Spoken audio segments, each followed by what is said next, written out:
चिंतन श्री गुरुदेव दत्त श्री स्वामी समर्थ। तुम्हा सर्वांचं आपल्या स्वामी शक्ती या चॅनलमध्ये मनापासून स्वागत आहे। स्वामी तुम्हा सर्वांच्या सर्व चांगल्या इच्छा पूर्ण करोत एवढीच स्वामींच्या चरणी प्रार्थना करते आणि आपल्या आजच्या नवीन आणि सुंदर व्हिडिओला पुन्हा एकदा नव्याने सुरुवात करते। भक्तांनो, बघाच 6 मे खरं तर सगळ्याच स्वामी भक्तांसाठी आजचा जो दिवस आहे तो अत्यंत महत्त्वाचा आहे। बघा, आज आपल्या श्री स्वामी समर्थ महाराजांची पुण्यतिथी आहे। खरं तर सकाळपासून प्रत्येकाच्या घरामध्ये महाराजांच्या सेवांची, व्रताची, पूजेची, पारायणाची सुरुवात नक्कीच झाली असेल। प्रत्येक वर्षी आपण महाराजांच्या पुण्यतिथी निमित्त 6 दिवस, 8 दिवस, 11 दिवस किंवा 41 दिवस अगोदरपासूनच सेवांना सुरुवात करत असतो। महाराजांना जर प्रसन्न करणारी कुठली गोष्ट असेल तर ती म्हणजे सेवा। सेवेने आपण महाराजांना प्रसन्न करतो, सेवेने आपण आपलं गुरुबळ जे आहे ते मजबूत करतो। बघा, आजच्या व्हिडिओमध्ये मी तुम्हाला याच महाराजांच्या पुण्यतिथीचे काही विशेष उपाय सांगणार आहे। आज महाराजांना कुठला नैवेद्य दाखवायचा आहे, महाराजांना प्रसन्न करण्यासाठी कुठल्या सेवा करायच्या आहेत, आपल्याला आजच्या दिवशी एक दीपदान कुठे करायचं आहे आणि दिव्यात कुठल्या वस्तू घालायच्या आहेत, याबद्दलची सविस्तर माहिती मी तुम्हाला आजच्या व्हिडिओमध्ये सांगणार आहे।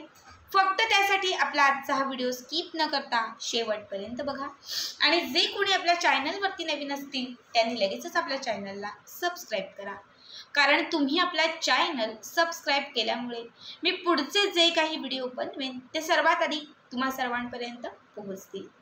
बघा, आपल्याला आज दिवसभर महाराजांची जेवढी जास्त सेवा करता येईल तितकी जास्त सेवा करायची आहे, कारण आजचा दिवस हा स्वामींना प्रसन्न करण्यासाठी अत्यंत महत्त्वाचा आहे।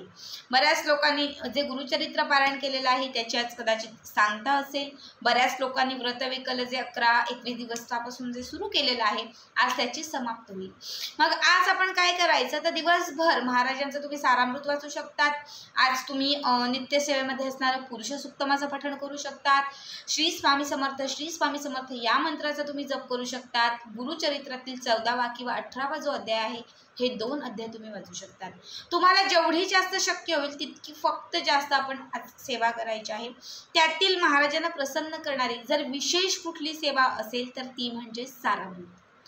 बघा, रोज तुम्ही नित्यसेवेत 3 अध्याय वाचत असाल, गुरुवारी संपूर्ण एक ग्रंथ ज्याला 21 अध्याय म्हणतो 21 अध्याय वाचत असाल, पण आजचा जो दिवस आहे ना तो विशेष महत्त्वाचा आहे। त्यामुळे आजच्या दिवशी जर तुमची कुठली इच्छा पूर्ण व्हायची असेल, जर तुम्हाला महाराजांना प्रसन्न करायचं असेल, महाराजांचे दृष्टांत हवे असतील, महाराजांनी अखंड तुमच्यावरती प्रसन्न राहावं असं वाटत असेल, जर तुम्हाला तुमच्या आयुष्यात तुमच्या घरात स्वामी कृपा हवी असेल तर आवर्जून आजच्या दिवशी 1 मांडी 3 सारामृताची पारायण करा।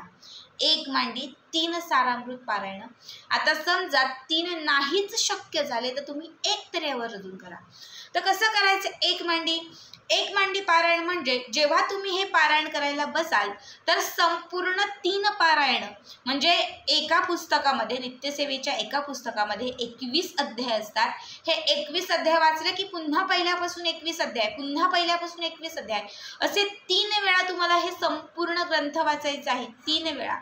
आणि यामध्ये उठायचं नाही, हलायचं नाही, पाणी प्यायचं नाही, जांभया द्यायच्या नाही, कुणाशीही बोलायचं नाही, काहीही हालचाल करायची नाही। याला 1 मांडी पारायण म्हणतात। 1 मांडी सारामृताचं जे पारायण आहे हे उच्च कोटीचं आहे। या पारायणाने तुम्हाला इच्छित जे काही हवं आहे ते मिळत जाते।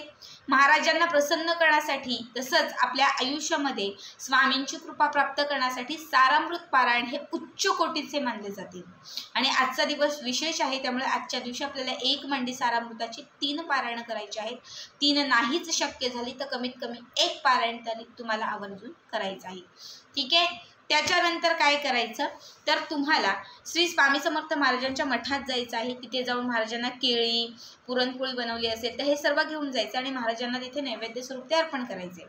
त्याचबरोबर औदुंबराचं जर झाड असेल घराच्या आजूबाजूला गावामध्ये कुठे तर तिथे जायचं, तिथे औदुंबराच्या झाडाला पाणी अर्पण करायचं आहे, एक दिवा तिथे लावायचा आहे, उदबत्ती तुम्हाला लावायची आहे आणि औदुंबराच्या झाडाला तुम्हाला प्रदक्षिणा करायची आहे। हे सगळं करायचं आहे। मागच्या व्हिडिओमध्ये मी सगळं तुम्हाला व्यवस्थित प्रॉपर सांगितलेलंही आहे।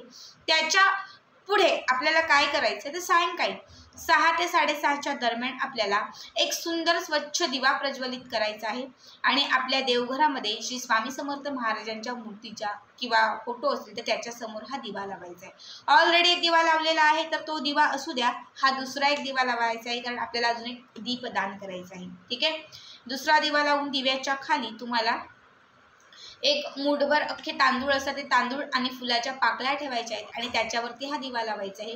2 वातींची पिळून एक वात करायची आहे। दिव्यामध्ये तुम्हाला अख्ख्या 2 लवंगा घालायच्या आहेत, एक चिमूटभर तुम्हाला याच्यामध्ये हळद घालायची आहे। त्याच्यानंतर काय करायचं तर कापसाचे 2-3 गोळे घ्यायचे। आपल्या घरात जो कापूस असतो त्याचे गोल गोळे करायचे आणि ह्या सगळ्या कापसांना हिना अत्तर लावायचं। महाराजांना हिना अत्तर हे अत्यंत प्रिय होतं, त्यामुळे आपल्याला कापसाच्या 3-4 गोळ्यांना हिना अत्तर लावायचं आहे आणि हे जे गोळे आहेत ते तुम्हाला त्या दिव्यात सोडायचे।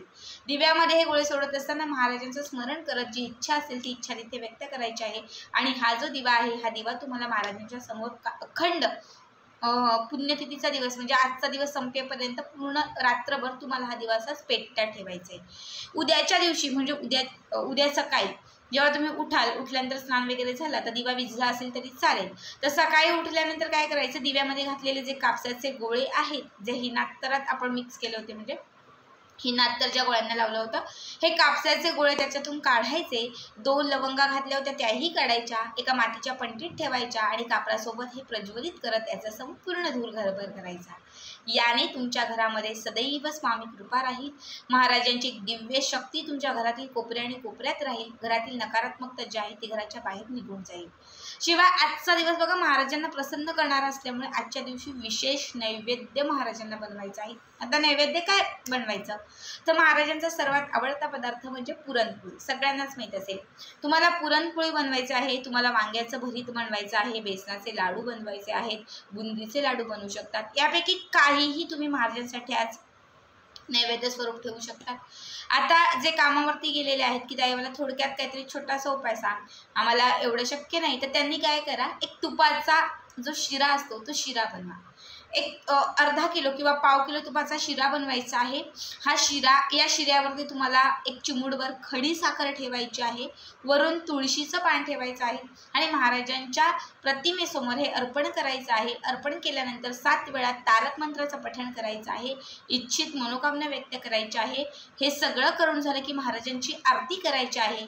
आरती म्हणून झाली की त्याच्यानंतर हा जो शिरा आहे हा सगळा तिथून उचलायचा, घरातल्या सगळ्या सदस्यांना द्यायचा आणि घराच्या बाजूला जी लोक असतील ना घराच्या बाजूच्या सगळ्या लोकांनाही तो ज्याला आपण म्हणतो घरातल्या सगळ्या लोकांनाही तो प्रसाद स्वरूप शिरा जो आहे तो वाटून द्यायचा। याने अखंड महाराज तुमच्यावरती प्रसन्न राहतील, तुमच्या घरामधील वातावरण पूर्ण प्रसन्न होऊन जाईल, सदैव तुमच्या घरामध्ये स्वामी कृपा जी आहे ना ती राहील। अत्यंत साध्या सोप्या गोष्टी आहेत, आजच्या दिवशी या गोष्टींना विशेष महत्त्व आहे।